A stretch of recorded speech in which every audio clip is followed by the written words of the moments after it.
फर्जीवाड़ा होगा, लोगों की गिरफ्तारी होगी। अभी जो चीज़ें लगातार है कि गिरफ्तारी होने के बाद कई सेंटरों पर मैनेज करने की बात कही गई है, जो थंब इम्प्रेशन लेने वाले आते हैं या जो कई शिक्षक भी है जो कई अभ्यर्थियों को मदद कर रहे थे। दरभंगा के सेंटर से बातें सामने आई है, पटना के सेंटर से बातें सामने आई है। क्वेश्चन पेपर कैसे उन लोग के पास मुहैया हो गया, ये तो TRT 3 में भंडाफोड़ हो गया। चाहे वो डॉक्टर शिव हो या उसके पिता संजीव मुखिया, सारे लोग सिपाही भर्ती में यही सेटिंग करते हैं, दरोगा भर्ती में यही करते हैं। जो हजारीबाग से लगभग 270 लोगों की गिरफ्तारी हुई, उनके पूरे एविडेंस, पूरे जांच प्रक्रिया में कौन कौन लोग शामिल हैं, क्या क्या उनके नाम, पिता का नाम, रोल क्रमांक, क्या घर पता, सब परसों जाकर आर्थिक अपराध इकाई ने लगभग 276 लोगों की सूची जो है वो बनाई है। कई लोग के नाम सामने आए हैं। वो सारे मामले को पेपर लीक के संदर्भ में अगर आप जोड़ के देखेंगे तो नालंदा एक तरह का हब बना हुआ है, एक तरह में कभी रंजीत डॉन का हब बना हुआ था। आज फिर कई चीज़ें सामने आ रही है। सरकार के तरफ से जो चीज़ें हैं उसमें कई विशेष लाभ छात्र अभ्यर्थियों को नहीं है। आप बड़े पैमाने पर फर्जीवाड़ा बहाल किए।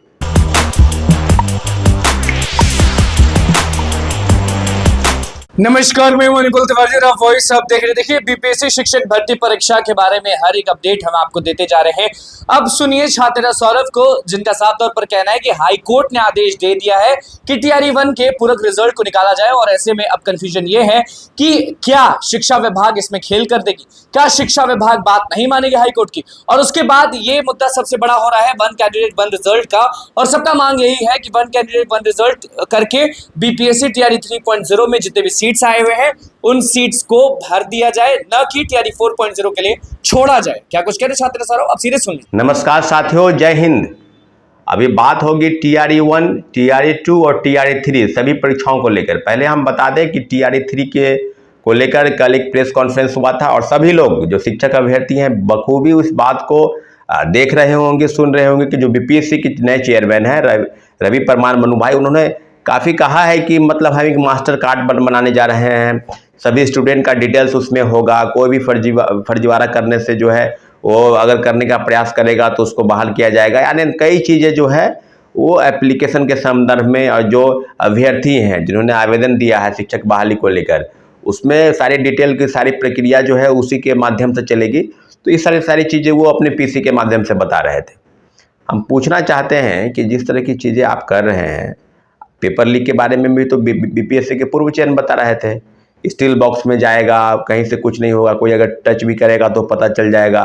कंट्रोल रूम बनाया गया था, जो आज भी कंट्रोल रूम है उस तरह की चीज़ें, कहीं सेंटर पर किस तरह की। तो 100 से ज़्यादा लोग की गिरफ्तारी क्यों हुई है? अगर फर्जीवाड़ा हुआ है, मैं ये नहीं कहता हूँ कि फर्जीवाड़ा नहीं होगा, फर्जीवाड़ा होगा, लोगों की गिरफ्तारी होगी। अभी जो चीज़ें लगातार है कि गिरफ्तारी होने के बाद कई सेंटरों पर मैनेज करने की बात कही गई है, जो थंब इम्प्रेशन लेने वाले आते हैं या जो कई शिक्षक भी है जो कई अभ्यर्थियों को मदद कर रहे थे। दरभंगा के सेंटर से बातें सामने आई है, पटना के सेंटर से बातें सामने आई है।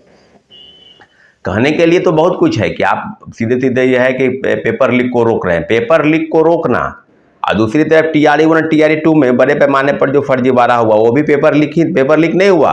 हम लोग बहुत खुश थे कि चलिए पेपर लीक नहीं हुआ, लेकिन पेपर लीक कैसे हुआ, क्वेश्चन पेपर कैसे उन लोग के पास मुहैया हो गया, ये तो TRE 3 में भंडाफोड़ हो गया। चाहे वो डॉक्टर शिव हो या उसके पिता संजीव मुखिया, सारे लोग सिपाही भर्ती में यही सेटिंग करते हैं, दरोगा भर्ती में यही करते हैं, शिक्षक भर्ती में वही करते हैं, और सबसे बड़ी जो परीक्षा नीट की हुई उसमें भी वही है मुख्य सरगना। सरकार की मंशा, बीपीएससी की मंशा बिल्कुल साफ नहीं है। निश्चित रूप से जिस तरह की चीज़ें नए चेयरमैन कर रहे हैं कि हम छात्रों को, अभ्यर्थियों को इस तरह से चीज़ें हम रोकने का प्रयास करेंगे, ऐसे वैसे हम लोगों ने लगातार सवाल किया था कि जो हजारीबाग से लगभग 270 लोगों की गिरफ्तारी हुई, उनके पूरे एविडेंस, पूरे जांच प्रक्रिया में कौन कौन लोग शामिल हैं, क्या क्या उनके नाम, पिता का नाम, रोल क्रमांक, क्या घर पता, सब परसों जाकर आर्थिक अपराध इकाई ने लगभग 276 लोगों की सूची जो है वो बनाई है। और आपको आश्चर्य होगा कि जो सूची है उस सूची में सबसे ज़्यादा कोई, अगर पूरे ज़िले से मैं बात करूं, वैशाली के भी लोग हैं, पटना के भी लोग हैं, समस्तीपुर के भी हैं, सीतामढ़ी के भी हैं, दरभंगा के भी हैं, बांका के भी हैं, भागलपुर के भी हैं, लेकिन सबसे ज़्यादा अगर कोई गया के भी, सबसे ज़्यादा कोई अगर लोग है उसमें लगभग 100 से ज़्यादा वो लोग हैं नालंदा जिला के। तो आप जान लीजिए कि सिपाही भर्ती का भी मास्टरमाइंड नालंदा का था, दरोगा का भी नालंदा का ही रहेगा, और नीट का पेपर का जो मास्टरमाइंड है संजीव मुखिया, और कई लोग के नाम सामने आए हैं। वो सारे मामले को पेपर लीक के संदर्भ में अगर आप जोड़ के देखेंगे तो नालंदा एक तरह का हब बना हुआ, एक तरह में कभी रंजीत डॉन का हब बना हुआ था। आज फिर कई चीज़ें सामने आ रही है। तो बात अब कुल मिला के है कि आखिर परीक्षा में पेपर लीक होगा, परीक्षाएं होंगी, फिर पेपर लीक होगा, तो कई चीज़ें बदली है। TRE 1 में इस तरह की चीज़ें सामने आई थी। TRE 2 में भी हम लोगों ने कई चीज़ों का डिमांड किया कि 1 कैंडिडेट 1 रिजल्ट होना चाहिए। हम लोगों ने कहा था कि कोई अगर एक जगह अपीयर होता है, दूसरी जगह अपीयर होता है, तो सीटें तो खाली रख दी जाएगी। इसलिए एक कैंडिडेट को एक जगह रिजल्ट का पब्लिकेशन इस बार होना चाहिए, हम लोग की डिमांड है। दूसरी तरफ TRE 1 में जो कोर्ट का ऑर्डर आया है 1151, इसके जजमेंट पर शिक्षा विभाग और BPSC में अभी तक इसमें कोई विशेष बात नहीं हो रही है। हाँ, विधानसभा के सदन के पटल के अंदर में कई नेताओं ने सप्लीमेंट्री रिजल्ट पर भी चर्चा किया है। शिक्षक बहाली पर जो है इस बारे में बोल रहे थे शिक्षा मंत्री सुनील कुमार जी कि हम लगभग 1,70,000-75,000 लोगों की बहाली, फिर मतलब लगभग 2 लाख लोगों की बहाली हम फिर से निकालने जा रहे हैं। पूरक परिणाम को लेकर किस तरह की चीज़ें, ट्रांसफर पोस्टिंग को लेकर बातें की गई कि हम एक जगह जो हस्बैंड वाइफ होंगे उनको करेंगे, दिव्यांग को अपने जो चॉइस के जो जिले होंगे वहाँ पर उनको भेजने की ज़रूरत है। शिक्षक बहाली के मुद्दे पर, सप्लीमेंट्री रिजल्ट के मुद्दे पर कई चीज़ें हो गई। सरकार के तरफ से जो चीज़ें हैं उसमें कई विशेष लाभ छात्र अभ्यर्थियों को नहीं है। आप बड़े पैमाने पर फर्जीवाड़ा बहाल किए, सीटेड वाले फेल हैं। आप दूसरे स्टेट के लोग 90 नंबर से कम, 60% से कम लाकर ज्वाइन कर लिए, उनको बहाल किया गया। उनके जगह पर तो पूरक परिणाम जारी नहीं हुआ। पूरक परिणाम कोर्ट के ऑर्डर के बाद शिक्षा विभाग और BPSC को जारी करने हैं, और करने पड़ेंगे, क्योंकि सारी चीज़ें बिल्कुल आप समझ लीजिए कि जो ऑर्डर आया है उसमें 2-3 तरह के ऑर्डर हैं।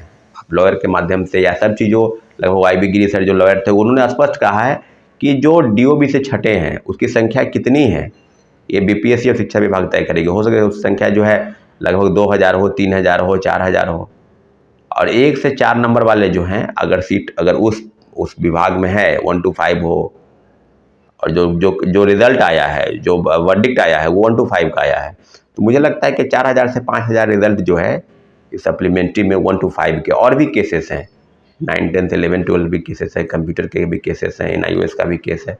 तो सब मामलों पर जजमेंट निश्चित रूप से पॉजिटिव आएगा। TR 2 में भी याचिका दायर है, और भी याचिका दायर करने की तैयारी चल रही है, अगस्त के फर्स्ट वीक में दायर होगी। इसलिए घबराने की ज़रूरत नहीं है, लेकिन बात यह है कि TRE 3 में फर्जीवाड़ा नहीं होगा। विभाग के अंदर से कुछ काम हो रहा है, नहीं हो रहा है, क्या फर्जी होगा, नहीं होगा, क्योंकि जो सेटर है यह विभाग के अंदर BPSC के अंदर बैठा हुआ है। आर्थिक अपराध इकाई ने 3 नोटिस दिया उसको जवाब के लिए कि बिना QR कोड लगे हजारीबाग से जो गिरफ्तारी हुई, प्रश्न पत्र मुहैया कराया गया, रटवाया गया, वो बिना QR कोड लगे था।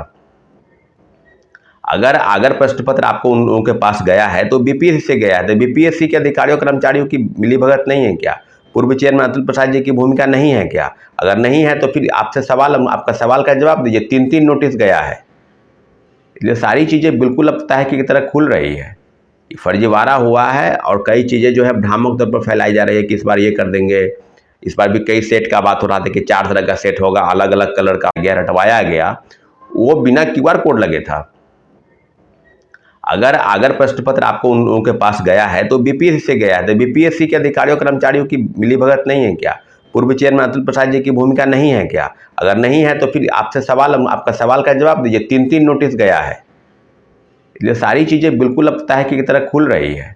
फर्जीवाड़ा हुआ है और कई चीज़ें जो है भ्रामक तौर पर फैलाई जा रही है कि इस बार ये कर देंगे।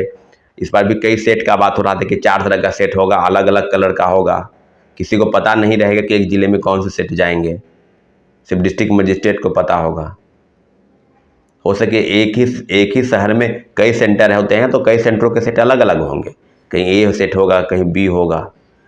तो सारी चीज़ें अब तरह तरह के बदलाव तो लाने जरूरी है। इसलिए कि अब देखिए पार्लियामेंट ने एक बिल बनाया, उसी तरह से बिहार सरकार ने भी एक बिल बनाया कि 1 करोड़ रुपए के जुर्माना लगेंगे, 10 वर्ष की सजा होगी। तो पेपर लीक से रोकने के लिए काफ़ी ज़रूरत है। इसलिए माननीय मुख्यमंत्री जी को भी हम धन्यवाद देते हैं कि पेपर लीक पर अक्षता हम लोगों के अनुसार हम लोगों ने जैसा कहा था कि आप नियम बनाएंगे तो पेपर लीक हो सके रुकेगा नहीं, लेकिन कमी जरूर आएगी, ऐसी संभावना है।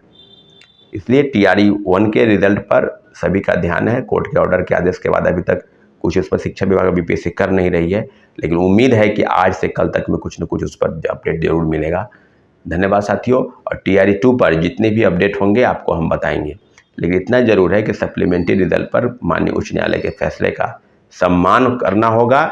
उनको रिजल्ट निकालने होंगे, पूरक परिणाम जारी होगा।